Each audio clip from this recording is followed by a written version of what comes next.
Tonight, our Fox 2 cameras are given an exclusive look inside an 8,000 square foot Wildwood home that was ruled by cats. Now, these are pictures of some of the 180 cats that were rescued from the home. This is a home that should be worth well over $1 million. Fox Files investigator Chris Hayes was invited inside by the family, and they have a lesson about protecting the elderly new tonight.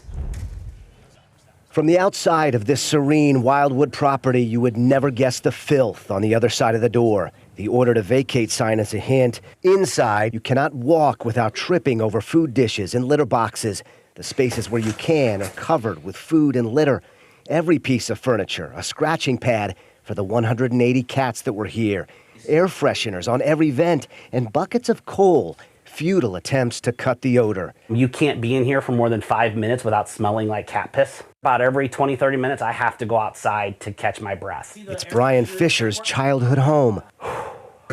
He was only recently able to re-enter after being kept away for years by a relative who moved in with their parents. This was their home. Here's his old room, one of 8 bedrooms you can't even walk into. It's literally a litter box. Sinks and tubs in the 9 bathrooms turned into toilets for cats. This is the game room, which Brian remembers as a prime place to gather for the holidays.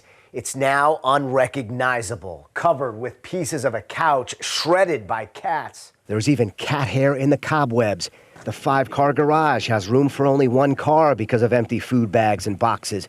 Brian says this all happened in a matter of about 2 years when a relative moved in with his parents and prohibited anyone else from entering, even posting this note on the door threatening family with trespassing if they tried. She knew if we got in here, we would do exactly what we did. Brian's sister, Carolyn Hayden, was the first to raise the alarm with Fox 2 in September, sharing pictures she'd obtained of the inside when the cats were still there and complaining that Adult Protective Services would not act. I was called by the social worker that had been assigned to the house. Her response was, "I've gone out and knocked several times. I have visited.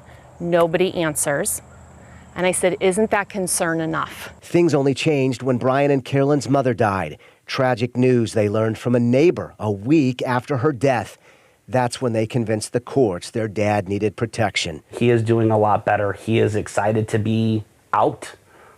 He gets to hang out with people now. The Department of Health and Senior Services told Fox 2 it does not conduct welfare checks. It relies on police. St. Louis County PD said it did welfare checks, making contact with people inside who said they were fine. Police say they could not see enough from the front door that would cause alarm. Now that people can get inside, authorities are investigating. I hope that in the future, when people say that there are things going on, people take action.